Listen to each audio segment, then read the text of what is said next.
হয়েছে আমাদের সাবেক প্রধানমন্ত্রীর পক্ষ থেকে, সাবেক প্রধানমন্ত্রী বলেছে আমি তত্ত্বাবধায়ক সরকার ব্যবস্থা বাতিল করি নাই, আদালত করেছে। আদালত বলেছে যে পরবর্তী নির্বাচন যদি তত্ত্বাবধায়ক সরকারের অধীনে হইতে হয় সংসদের অনুমোদন লাগবে। এটা সম্পূর্ণভাবে মিথ্যাচার, একবারে ভদ্রভাবে বলতে গেলে ওই যে বিভ্রান্তিমূলক, আর এটা সম্পূর্ণ মিথ্যাচার। যদি সংসদ চায় তাহলে ওই বিচারপতিদের রাখার যে বিধান সেটা সংশোধন করতে পারে। যে তত্ত্বাবধায়ক সরকার ব্যবস্থা যদি বহাল থাকতো তাহলে এই 7 জানুয়ারি নির্বাচনটা হতো না, এবং 7 জানুয়ারি নির্বাচনটা যে না হতো তাহলে এতগুলো প্রাণহানি হতো না, এতগুলো ব্যক্তি আহত হতো না। যে আমাদের যে বিয়োগান্তক ঘটনা ঘটেছে এই যে গত কয়েক সপ্তাহে, এগুলো সম্পূর্ণ এড়ানো যেত। আর তত্ত্বাবধায়ক সরকার এই পঞ্চদশ সংশোধনী পাশ করা হয়েছে সম্পূর্ণ স্বেচ্ছাচারিতার ভিত্তিতে এবং মিথ্যাচার, জালিয়াতির মাধ্যমে।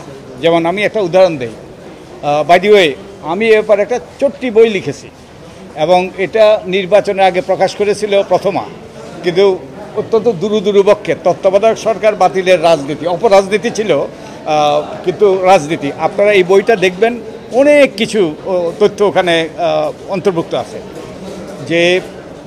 যেমন যে খায়রুল হকের নেতৃত্বে সুপ্রিম কোর্টের আপিল বিভাগ 10ই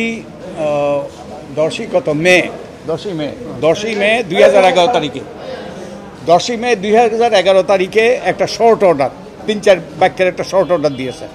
ওখানে বলেছেন যে আগামী, শরীফ সাহেব যেটা বললেন, আগামী 2 নির্বাচনের পরে 10ম এবং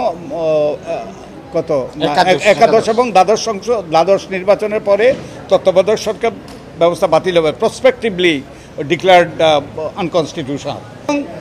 যদি সংসদ চায় তাহলে ওই বিচারপতিদের রাখার যে বিধান সেটা সংশোধন করতে পারে। শুধুমাত্র বিচারপতিদেরকে তত্ত্বাবধায়ক সরকারের প্রধান হওয়ার যে বিধানটা, ওটা সংসদ চাইলে ওটা করতে পারে, সংশোধন করতে পারে। কিন্তু যেটা বলা হয়েছে আমাদের সাবেক প্রধানমন্ত্রীর পক্ষ থেকে, সাবেক প্রধানমন্ত্রী বলেছে আমি তত্ত্বাবধায়ক সরকার ব্যবস্থা বাতিল করি নাই, আদালত করেছে। আদালত বলেছে যে পরবর্তী নির্বাচন যদি তত্ত্বাবধায়ক সরকারের অধীনে হইতে হয় সংসদের অনুমোদন লাগবে।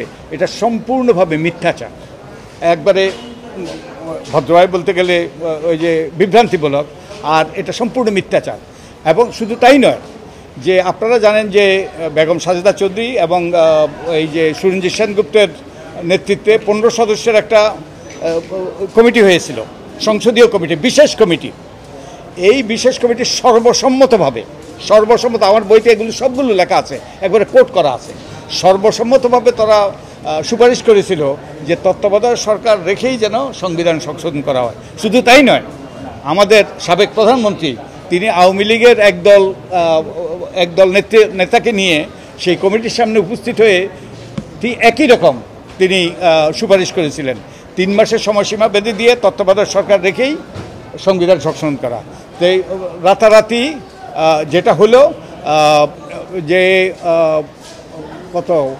29 বোধ হয়, আমি তারিখগুলো মনে নাই, যে তারা যখন যে ওই কমিটি, যে বেগম সাজেদা চৌধুরী এবং সুরঞ্জিত সেনগুপ্তের কমিটি যখন তাদের সুপারিশ চূড়ান্ত করলো তত্ত্বাবধায়ক সরকার রেখেই সংবিধান সংশোধন, তারপর দিন তারা প্রধানমন্ত্রীর সাথে সাক্ষাৎ করলেন এবং সেই সাক্ষাতে সম্পূর্ণ উল্টে যায়।